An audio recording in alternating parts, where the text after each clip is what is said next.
느헤미야에게서 배우는 기도라는 제목으로 말씀을 나누고자 합니다.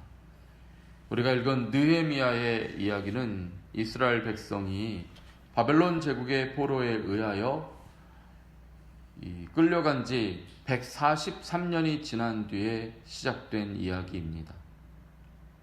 1, 2차 포로 귀환을 통해서 대부분의 백성들이 고국 땅으로 돌아왔습니다. 그런데 그때까지 돌아오지 않은 사람들이 있었습니다. 그들 중에 하나니라고 하는 사람이 있었는데요. 느헤미야는 그의 아들입니다. 그래서 1절 맨 앞부분을 보시면 하가랴의 아들 느헤미야의 말이라 라고 되어 있죠. 당시에 느헤미야뿐만 아니라 이 에스더서에 나오는 에스더라든지 모르드게와 같은 사람들도 고향인 유대 땅으로 돌아가지 않았습니다. 그들은 왜 유대 땅으로 돌아가지 않았을까요?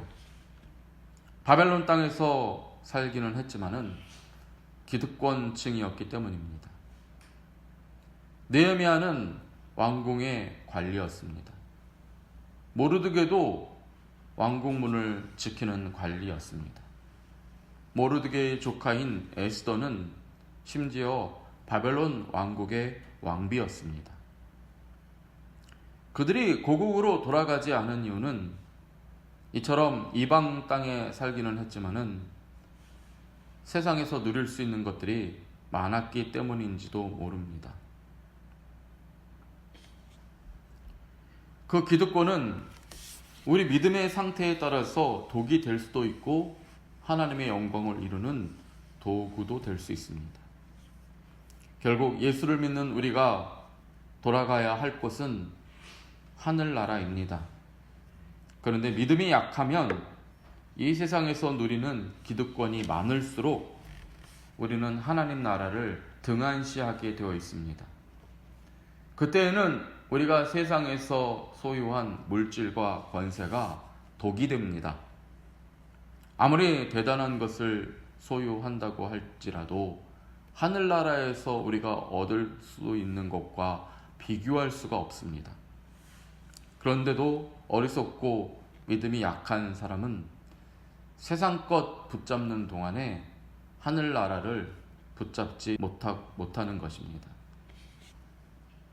하지만 느헤미야라든지요, 모르드게나 에스더는 바벨론 제국의 대단한 기득권층이었지만은 거기에 머물지 않았습니다. 그들이 가지고 있는 권세와 영광은 이 주님 나라의 영광을 위해서 선한 도구가 됩니다. 그렇기 때문에 에스더서를 보면 주님은 모르드게와 에스더를 도구로 사용하셔서 이스라엘 백성이 위기에 처했을 때에 구해 주십니다. 모르드게와 에스더는 자신이 움켜쥐고 있었던 세상의 권세와 그 영광을 기꺼이 내려놓고 하나님의 영광을 위해서 사용합니다.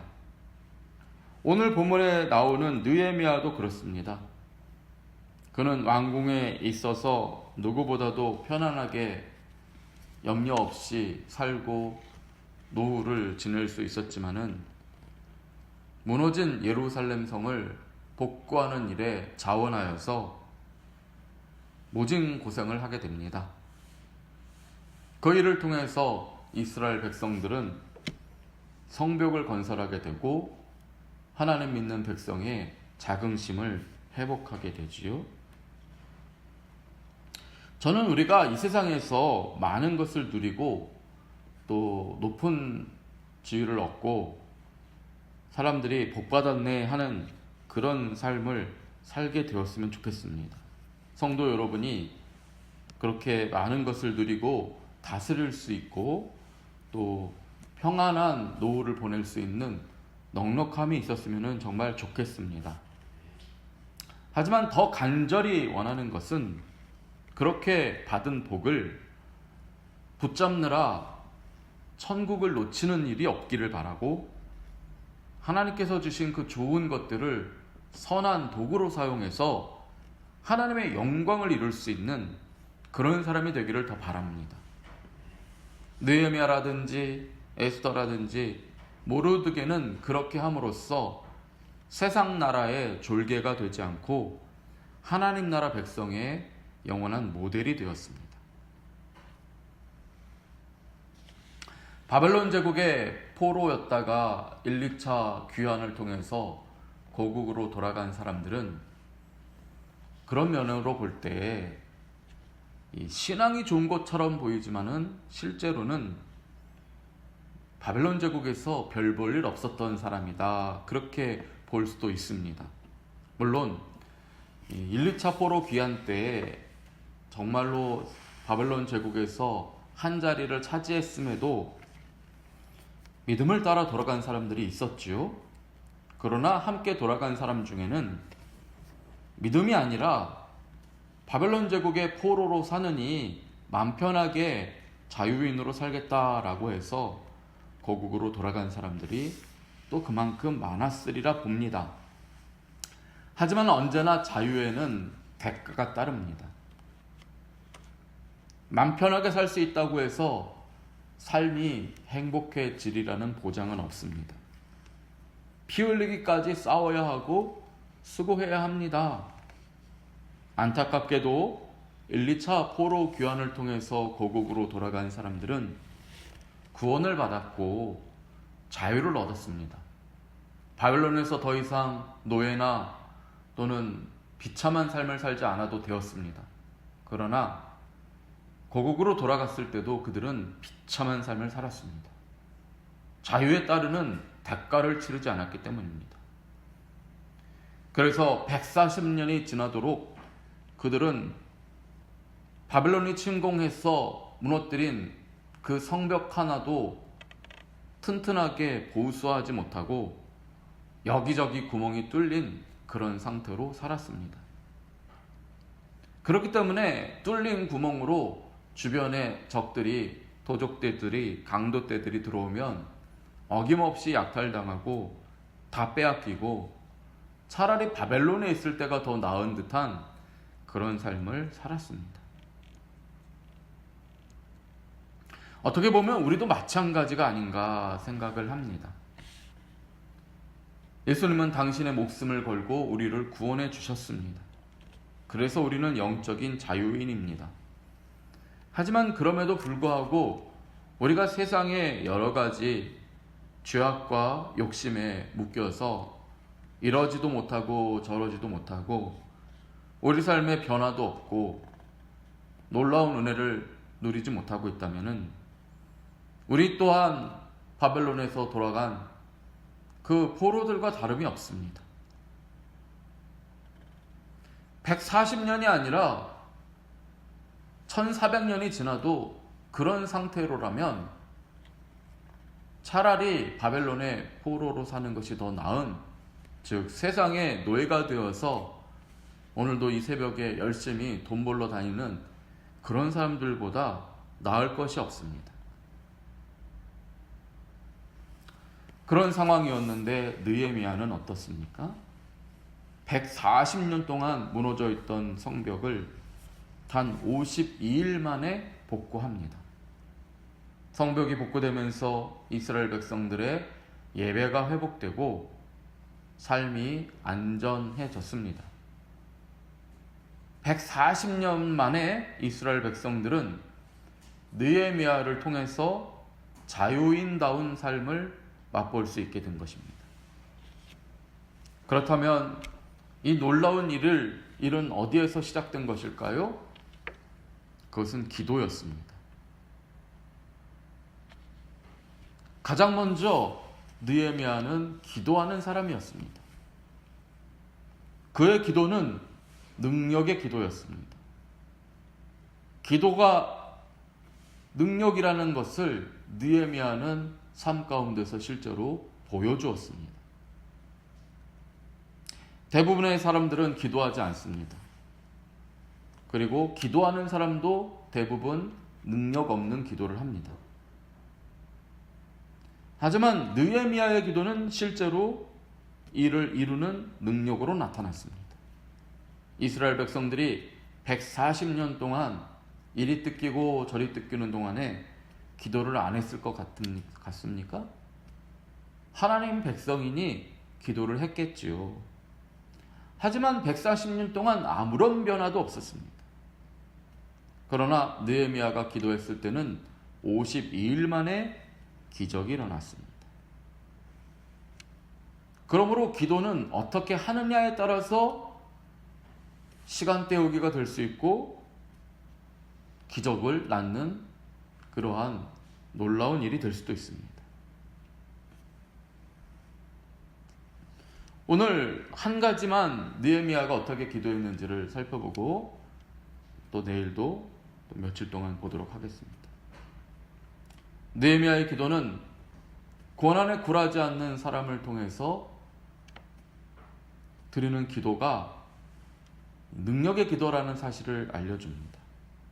1절을 보시면 하갈의 아들 느헤미야의 말이라 라고 되어 있습니다. 느헤미야의 아버지 하갈야는 그 아버지가 이름을 지어줬을 것인데요. 즉 느헤미야의 할아버지가 느헤미야의 아버지의 이름을 지어줬을 것인데 그 뜻이 여호와께서 나의 삶을 방해하셨다라는 뜻입니다. 하갈야라는 말은 하나님께서 나의 삶을 있는 족족 방해하신다 그런 뜻입니다. 느헤미야의 아버지 하갈야는 자신의 삶을 아들에게 반영시켰습니다. 내 인생은 하나님이 방해하셔서 될 일도 안 되는 인생이다. 그러한 가치관을 아들의 이름에 투영시켰습니다. 하갈야는 그러므로 불행한 삶으로 인생을 시작했다라고 볼 수 있습니다. 하나님의 백성이지만은 하나님과 불편한 관계를 가졌던 사람들. 그도 그럴 것이 하갈야나 그의 아버지나 바벨론의 포로로서 결코 행복한 삶을 살기는 어려웠을 것입니다. 주인의 때리는 채찍에 맞고 원치 않는 일을 해야 했을 것입니다. 인권을 유린당하고 가난 속에서 허덕여야 했을 수도 있습니다. 그렇기 때문에 하갈야와 그의 할아버지나 이런 사람들은 하나님께서 내 인생을 방해하신다라고 믿었습니다. 그런 부정적인 생각으로 아들의 이름도 하갈야라고 지었던 것입니다. 이렇게 부정적인 마음을 가지고 하나님은 내 인생을 돕지 않으신다. 하나님께서 내게 하실 수 있는 은혜는 딱 여기까지다라고 생각을 먹고 기도하면 그 기도가 들어지겠습니까? 좋은 일이 있어도 이건 우연이 된 것이고 하나님의 은혜가 아니다라고 맡기는 생각 안 하니 하나님께서 모쪼록 그런 사람에게 복을 주시겠습니까?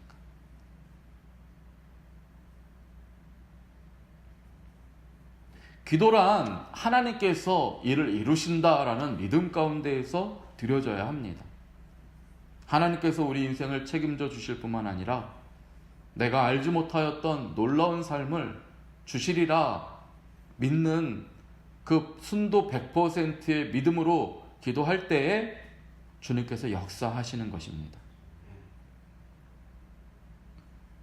느헤미야의 아버지인 하갈야는 그의 아버지를 통해서 부정적인 그러한 가치관을 물려받았습니다.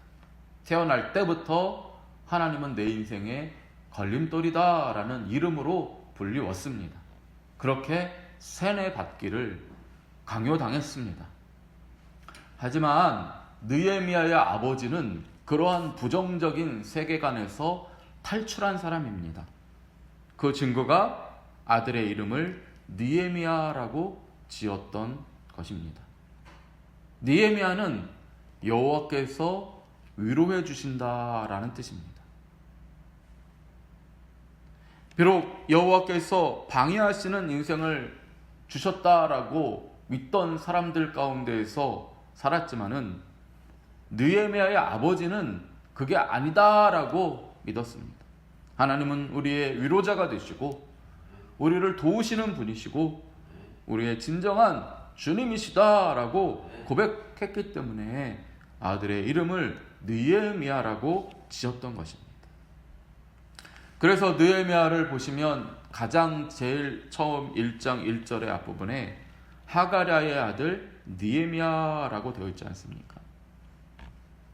아들 느헤미야가 있기 이전에 아버지 하가랴가 있었습니다. 아들 느헤미야에게 부정적인 가치관이 아니라 믿음 안에서 긍정적인 가치관을 물려준 그 아버지가 있었기 때문에 느헤미야는 고단스러운 인생 가운데에서도 하나님이 하실 것이다, 하나님이 우리를 위로해 주시고 변화시켜 주실 것이다 믿는 믿음으로 기도할 수 있었던 것입니다. 여러분, 우리도 이렇게 기도해야 됩니다. 하나님이 하십니다. 하나님은 능력의 하나님이시고 믿음 가운데 주님을 붙들면 주님은 우리 앞에 놓여있는 태산이라도 죄악돌처럼 만들어 주셔서 우리가 기꺼이 던져서 저 바다로 던지고 우리 앞에 태산을 사라지게 하실 것입니다. 우리에게도 인생을 부정적으로 보게 하는 여러 가지 인생의 하가랴들이 있습니다. 그 사람만 없으면 내 인생이 편할 것 같은 그런 어떤 방해물들이 있을 수 있습니다. 이 문제만 해결되면 내가 소원이 없겠는데 하는 그런 문제들이 있을 것입니다. 그런 가운데 기도해도 들어지지 않으면 우리는 실망하고 해봤자 안 돼라며 점점 기도의 자리에서 멀어집니다. 하지만 느헤미야와 같은 그러한 믿음으로 다시 일어서게 된다면 우리 인생에 140년이 걸려도 해결되지 않을 문제가 단 52일 만에 해결될 줄을 믿습니다. 느헤미야처럼 기도하는 오늘 이 새벽 되시고 우리의 인생이 새로운 전기를 마련하는 그런 우리 2023년의 나머지 시간들이 되시기를 주님의 이름으로 축원드립니다. 아멘. 기도하겠습니다. 주님, 감사합니다. 느헤미야서를 통하여서 140년 동안 많은 사람들이 해결하지 못했던 일을 기적처럼 해결하는 그 비결을 배울 수 있게 하시니 감사합니다. 오늘 주신 말씀대로 하나님이 이루신다는 굳건한 믿음으로 기도하게 하여 주시고 물러서지 않는 순도 100%의 기도 용서가 되게 하여 주옵소서. 감사드리며 예수님 이름으로 기도드립니다. 아멘.